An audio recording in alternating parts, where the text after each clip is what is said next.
بسم اللہ الرحمن الرحیم۔ السلام علیکم۔ حضرت ابو ہریرہ رضی اللہ تعالیٰ عنہ سے مروی ہے، اللہ کے پیارے محبوب علیہ السلام نے فرمایا کہ ایک شخص نے جنگل میں بادل سے آواز سنی کہ فلاں شخص کا جو باغ ہے اس کو سیراب کر دو۔ تو وہ شخص جو دیکھ رہا ہے، سن رہا ہے کہ بادل سے آواز آئی ہے فلاں شخص کے باغ کو سیراب کر دو، تو وہ بادل بجری والی جگہ پر جم کے برسا ہے، اور وہ نالوں میں سے ایک جو نالا تھا پانی والا وہ بھر گیا ہے۔ تو اس نالے کا جو پانی ہے جس طرف جا رہا ہے، وہ شخص جس نے بادل سے آواز سنی تھی وہ بھی پیچھے پیچھے جا رہا ہے۔ چلتے چلتے اس نے دیکھا کہ ایک شخص اپنے ہاتھ میں پھاوڑے کو لیے پانی کو ادھر ادھر کر رہا ہے، یعنی جو اس کا باغ ہے اس کو پانی کے ساتھ سیراب کر رہا ہے۔ تو اس نے جا کر اس شخص سے پوچھا جو پانی کو ادھر ادھر کر رہا تھا کہ تمہارا نام کیا ہے؟ اس نے کہا کہ آپ نام کیوں پوچھ رہے ہو؟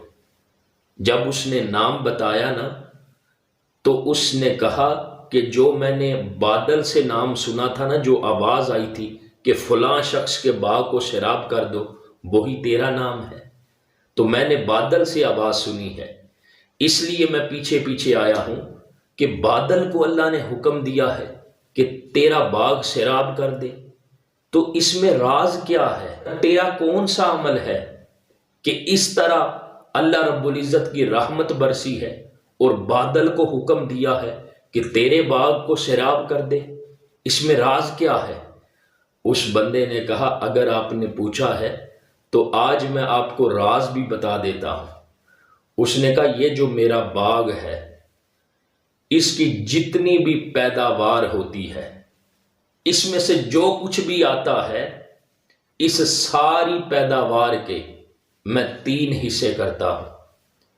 3 حصے کرتا ہوں اس باغ کی کلی پیداوار کا، اور 1 حصہ میں اللہ کے راستے میں خرچ کرتا ہوں، اللہ کے راستے میں صدقہ کرتا ہوں، اور 1 حصہ میں اپنے بیوی بچوں کی کفالت کے لیے الگ کرتا ہوں، یعنی اپنے بیوی بچوں کی کفالت اور پرورش کے لیے میں خرچ کرتا ہوں، اور جو 1 حصہ ہے وہ میں اس باغ پر لگاتا ہوں تاکہ اس باغ سے مجھے اور پیداوار ملے، میں اللہ کے راستے میں بھی خرچ کروں اور اپنے بیوی بچوں پر بھی خرچ کروں۔ تو یہ راز ہے، یہ میرا عمل ہے جس کی وجہ سے اللہ رب العزت مجھ پر اتنا مہربان ہے، مجھ پر اس کا اتنا کرم ہے کہ میں غریبوں پر بھی صدقہ و خیرات کرتا ہوں، اللہ کی رضا کے لیے میں ان پر خرچ کرتا ہوں۔ اس لیے جو بادل ہیں ان کو اللہ حکم دیتا ہے کہ اس کے باغ کو سیراب کرو۔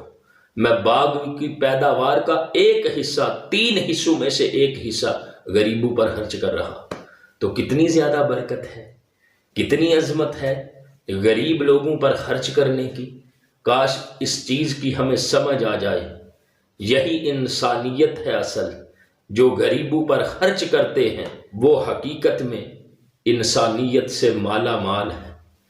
اللہ تعالی ہم سب کو بھی انسان کامل بننے کی توفیق عطا فرمائے۔